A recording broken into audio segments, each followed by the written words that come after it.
नमस्कार। आज हमारा जो चैप्टर है हमारे आसपास के पदार्थ जो हम पढ़ रहे थे उसका अगले टॉपिक का अध्ययन करेंगे। अगले टॉपिक का जो नाम है वो है पदार्थ की अवस्थाएं, यानी जितने भी पदार्थ पाए जाते हैं, मटेरियल होते हैं, वो कितनी अवस्था में हो सकते हैं। मुख्य रूप से कोई पदार्थ देखते हैं हम, तीन अवस्था होती है उसकी। ठोस है, द्रव्य है और क्या है, गैस है। तीन अवस्थाएं, ठोस, द्रव्य और गैस। मुख्य रूप से तीन अवस्थाएं पदार्थ की।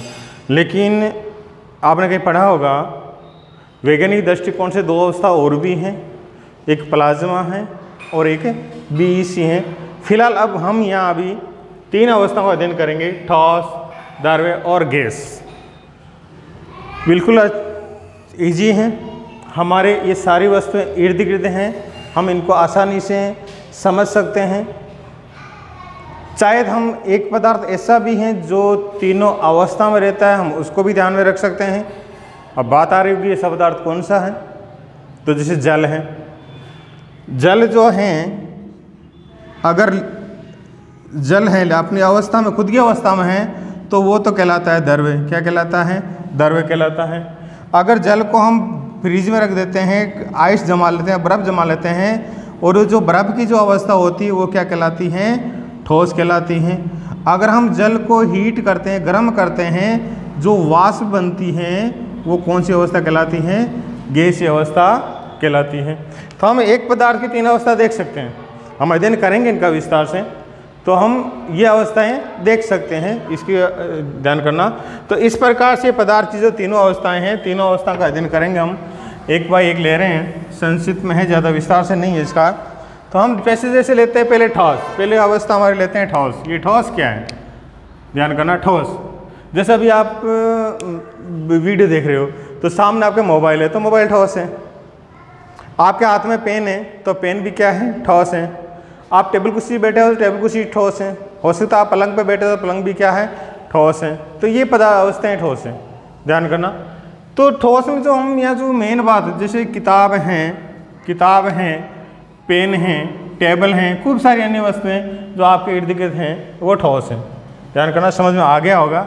हम विशेष रूप से इनकी दो चीज़ें देखेंगे, हमारे संक्षिप्त में है इनका आकार और आयतन। आकार और आयतन हम दो ही बात देखेंगे इनकी। आकार कैसा होता है, आयतन कैसा होता है। जैसे मान लीजिए एक ईंट, जैसे मान लीजिए ईंट का टुकड़ा है, जैसे ये ईंट है, ये क्या है? ईंट है, तो ये ठोस है। ये क्या है? ठोस है। अब देखिए इनका आकार है, क्या आकार इसका बदलेगा? नहीं बदलेगा। आकार क्या रहेगा इसका? निश्चित रहेगा। क्या रहेगा? आकार निश्चित। आकार ठोसों का आकार, जैसे कोई भी खिड़की है, टेबल है, पंखा है, कुछ भी मान लीजिए आप, बर्तन है, जो भी ठोस हैं उनका आकार कैसा रहता है? निश्चित। अब दूसरा होता है आयतन। दूसरा क्या होता है? आयतन। अब आयतन क्या है? आयतन ये है कि कोई वस्तु कितना स्थान घेरती है, कितना स्थान घेरती है, तो वो उसका होता है आयतन। तो ये जो ठोस होते हैं, ठोसों का जो आयतन होता है वो निश्चित होता है। वो आयतन क्या होता है? वो निश्चित होता है, यानी कि जो जिस आकार का है वो उतना ही स्थान घेरना है। ईंट अपने आकार के, ईंट जितना स्थान घेरेगी, टेबल जितनी है उतना स्थान घेरेगी, बर्तन जिस आकार के उतना स्थान घेरेंगे, पेन जिस आकार का है उतना स्थान घेरेंगे। हो सकता है आपके पास इंस्ट्रूमेंट बॉक्स हो, वो जितने आकार का है उतना ही स्थान घेरेंगे। तो ये होता है स्थान घेरना, ध्यान करना, ठीक है ना। तो ये कहलाता है स्थान घेरना। अगली बात आती है संपीड़ितता। संपीड़ितता क्या होती है? यानी कि किसी अगर वस्तु को दबाएं, मान लो दबाते हैं, तो वो कहलाती है संपीड़ितता। अब क्या ईंट को दबा सकते हैं क्या आप? हम नहीं दबा सकते, ठीक है। पेन को दबा सकते हैं क्या? नहीं दबा सकते। तो ये संपीड़ितता कहलाती है, यानी इनकी संपीड़ितता नगण्य होती है। हम बिल्कुल भी किसी भी ठोस को हम दबा के छोटा नहीं कर सकते। अगर दबाने की कोशिश हम करेंगे तो वो नहीं दबेगी। मतलब हो सकता है किसी की हथियार का करेंगे तो वो टूट सकती है। वो क्या हो सकती है? टूट सकती है, दबेगी नहीं, ये ध्यान रखना। तो संपीड़ितता जो होती हैं इनकी क्या होती है? नगण्य होती है। इनकी क्या होती है? संपीड़ितता क्या होती है? इनकी नगण्य होती है। एक बात इनमें होती है, दृढ़ होती है। दृढ़ क्या होता है? दृढ़ होता है कि मान लीजिए कोई वस्तु है, मान लीजिए जिनको बाह्य बल, कोई बाहर से अगर मान लीजिए फोर्स लगा दें, बाह्य बल लगा दें उसको, तो जैसे मान लीजिए ईंट है, ईंट पर अगर बाहर से मान लो कोई प्रेशर हमने किसी चीज़ से दबा दिया, दबाने से क्या होगा? उसका आकार नहीं बदलेगा, वो टूट सकता है, वो टूट सकता है। तो वो क्या कहलाता है, दृढ़ होता है। ध्यान करना। तो मुख्य रूप से ये इसके ठोस जो होते हैं, मुख्य रूप से इसके 4 बिंदु होते हैं, ध्यान करना।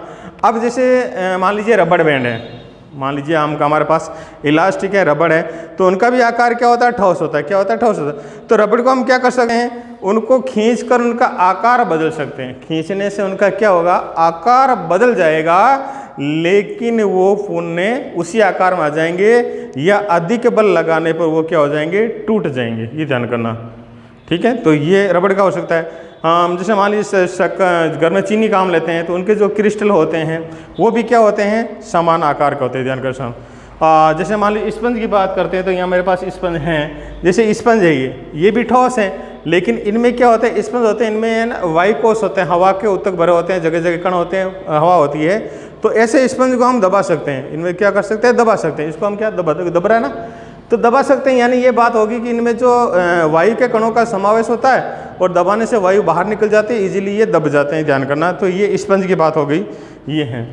तो ये हमारे हो गई ठोस की बात, ये हमारे ठोस कंप्लीट हो गए यहाँ पे, ठीक है। छोटा मतलब 3 4। अगला हम बात करते हैं लिक्विड द्रव्य की। मैंने एक जल का उदाहरण लिया था, तो जल है, ठीक है। हमारे जो ऑयल का हम लेते हैं, ऑयल है, दूध है, हम जो कोल्ड ड्रिंक्स वगैरह पीते हैं, ठंडा शीतल पेय होते हैं, वो शीतल पेय जो होते हैं, जो तरल रूप में होते हैं, वो सारे के सारे क्या कहलाते हैं, द्रव्य कहलाते हैं। क्या कहलाते हैं, वो द्रव्य कहलाते हैं, ठीक है।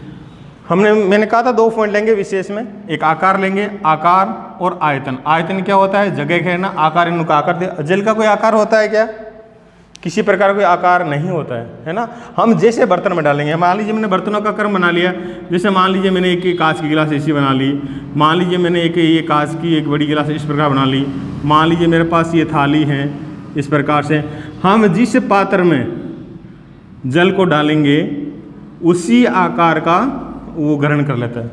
ये होता है ना भाई, इस गिलास में डालेंगे तो जल इस आकार का हो जाएगा, इस बड़े का आकार डालेंगे तो इस आकार का हो जाएगा, ये थाली में डालेंगे तो इस थाली के आकार का हो जाएगा। यानी उनका आकार क्या होता है, अनिश्चित होता है। पात्र जो बर्तन होता है, उस बर्तन, जैसे आइसक्रीम हम खाते हैं तो आइसक्रीम अलग अलग शेप की होती है, अलग अलग आकृति की होती है ना। वो आकृति क्या है, वो लिक्विड है, उनको उस आकृति के सांचे होते हैं, उन सांचों में डाल के जमा दिया जाता है तो उनकी आकृति हो जाती है। तो जिस आकृति में डालेंगे वैसी आकृति इनकी बन जाती है, वो होता है आकार। आयतन इनका निश्चित होता है, लिक्विड जितना होगा उतना ही स्थान घेरेगा। ये नहीं कि मतलब यहाँ हमने डाला लिक्विड वो वहाँ तक पहुँच गया, जितना होता है वो जितना फैल सकता है उतना ही स्थान घेरेगा, इसलिए इनका आयतन निश्चित होता है। आयतन भी इनका क्या होता है, निश्चित। ध्यान रखना। तीसरी बात होती है बहाव का गुण। इनमें बहने की क्षमता पाई, लिक्विड जो पदार्थ होते हैं उनमें क्या पाई जाती है, बहने की क्षमता पाई जाती है, बहते हैं, ठीक है ना, तो गति करते हैं, बहने की क्षमता पाई जाती है। तो ये बहाव का गुण जो विशेष है वो लिक्विड में ही पाया जाता है, बहने का जो गुण होता है वो ध्यान करना। अगला है विसरण। विसरण इसका जो होता है, कहते हैं विसरण को कह सकते हैं हम फैलना, विसरण को कह सकते हैं फैलना। जो फैलने की क्षमता होती है वो ठोस की अपेक्षा अधिक होती हैं और गैसों की अपेक्षा क्या होती है, इनमें कम होती है, विसरण होते हैं। ये स्वतंत्र रूप से क्या करते हैं, गति करते हैं, तो विसरण की इनमें क्षमता भी इनमें पाई जाती है। अगली अगर तीसरी बात करते हैं हम, पदार्थ की जो तीसरी अवस्था होती है वो गैस होती है। तीसरी अवस्था क्या होती है, गैस होती है। अब गैस देख लीजिए, अगर बर्तन की बात करते हैं तो इजीली इनको हम किसी पात्र में नहीं रख सकते, ठोस को आकार अलग होता है। द्रव्य को हम किसी पात्र में रख सकते हैं और गैस को हम रखने के लिए बंद पात्र की आवश्यकता होती है। ऊपर ढक्कन नहीं तो निकल जाएगी, हवा है, गैस है, कोई भी गैसें होती है ना, हवा है, तो उनको पात्र भी ढक्कन वाला होता चाहिए। आकार कैसा होगा, आकार इनका भी ऐसे निश्चित होगा। हम किसी भी गिलास में भी डाल, कांच की गिलास छोटी भी हो सकती है, बड़ी भी हो सकती है, जैसे गैस की टंकियाँ होती है तो उनमें भी क्या होता है, गैस ही होता है। लेकिन हालात देखते हैं तो क्या होता है, वो लिक्विड दिखती है। लिक्विड क्यों दिखती है, क्योंकि उनको अधिक दाब के साथ दबाया जाता है और अधिक दाब के साथ दबाने के कारण क्या होती है, वो द्रव्य अवस्था में परिवर्तित हो जाती हैं। इसलिए क्या करते हैं, उनको ये लिक्विड अवस्था आ जाती है। तो आकार अनिश्चित होता है, आयतन भी इनका क्या होता है, अनिश्चित होता है। ये भी क्या फैलते हैं, ये गैसें ऐसी होती है कि गैसें बहुत दूरी तक फैलती हैं, कोई इनका फिक्स करेक्ट एरिया नहीं होता है, ठीक है। लिक्विड तो होता है, चलो बहता है तो बहता तो एक एवरेज हो सकता है कि कितनी दूर तक बहेगा, लेकिन गैसों में ऐसा कुछ नहीं होता है। उनका आयतन क्या होता है, अनिश्चित होता है, संपीड़ितता अधिक होती है। यानी हम गैसों को दबा सकते हैं, जितना चाहे उतना दबा सकते हैं, दबाने पर ये द्रव्य अवस्था में परिवर्तित हो जाती हैं। यानी इनकी संपीड़ितता क्या होती है, संपीड़ितता इनकी बहुत अधिक होती है, ध्यान करना। दूसरा, इनमें विसरण की क्षमता अधिक पाई जाती है। विसरण यानी फैलना, जैसे मान लीजिए अगरबत्ती हमने कहीं भी लगाई है, पास के मंदिर में भी लगी होगी, हमारे पूजा घर में भी लगी होगी, तो हमारी खुशबू यहाँ तक नहीं है, उनमें गति होती है ना। दूसरे हम कह सकते हैं कहीं आसपास पकवान बन रहे होंगे या घर में भी कहीं पकवान बनते होंगे, तो उनकी जो महक होती है, खाने की जो महक होती है, वो महक भी दूर दूर तक चली जाती है, यानी कि इनमें विसरण भी क्या होता है, इनका अधिक होता है। इनमें जो गति होती है वो गति अनियमित होती है और तेज गति से होती है, रैंडम होती है, जिग गति होती है, किधर भी गति कर सकती है, जैसे कोई फिक्स इनकी ये दिशा नहीं होती है, फिक्स उनका ऐसा नहीं होता कि सीधी जाएगी, रैंडम गति होती है। अगर कण आते हैं तो उनकी गति की दिशा परिवर्तित हो जाती है, दीवार आ गई तो गति बदल जाएगी, गति अनियमित होती है, तीव्र गति से होती है। ये होता है गैसों का ध्यान करना। तो जो पदार्थ की जो तीनों अवस्थाएं हैं, ठोस, द्रव्य, गैस होती हैं। ठोस में मुख्य रूप से इनमें जो अध्ययन आपके कक्षा में दिया गया है वो मुख्य रूप से आकार और आयतन से रिलेटेड दिया गया है और इनकी मेन बातें इनकी बताई गई है, ठीक है, ध्यान करना। अगले वीडियो में जो हम पढ़ेंगे वो पढ़ेंगे कि इनका जो आकार बदलता है वो बदलने वाला आकार किस क्रम का होता है और कैसा होता है, यानी ठोस द्रव्य में, द्रव्य ठोस में, गैस द्रव्य में, ठोस गैस में, ये कैसे बदलते हैं और उसके बदलने के क्रम को क्या कहा जाता है, हमारे ये नेक्स्ट वीडियो पढ़ेंगे।